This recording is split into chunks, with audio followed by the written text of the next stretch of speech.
حضرت مولا علی شیر خدا رضی اللہ تعالیٰ عنہ بیان فرماتے ہیں، آپ فرماتے ہیں اسے مبارک ہو جسے تھوڑے لوگ جانتے ہیں، قابل مبارکباد ہے، کم لوگوں میں جانا پہچانا جاتا ہے۔ اور ایک حدیث پاک میں بھی فرمایا کہ وہ بندہ بڑا خوش نصیب ہے جس کی طرف انگلیوں سے اشارے نہ کیے جائے، فلاں جا رہا ہے فلاں جا رہا ہے۔ بہت سارے کام آپ کر نہیں سکتے،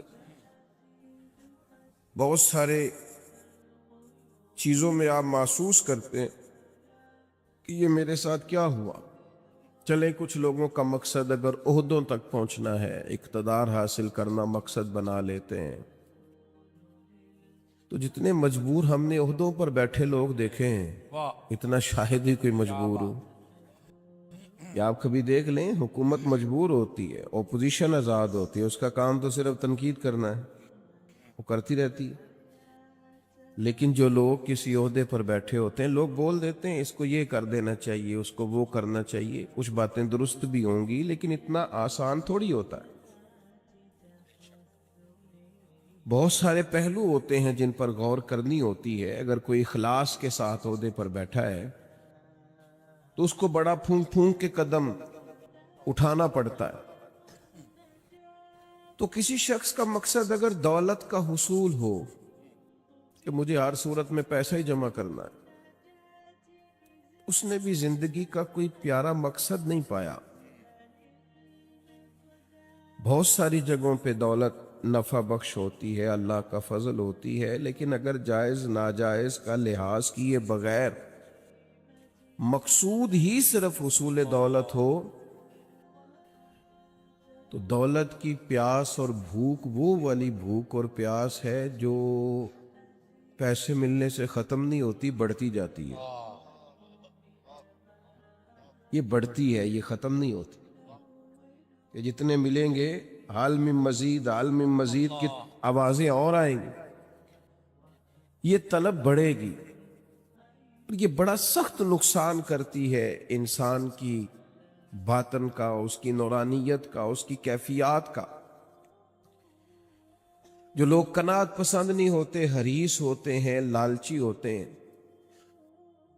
وہ تو بیچارے الجھ جاتے ہیں، ان کا اندر تو اجڑ جاتا ہے پوری طرح،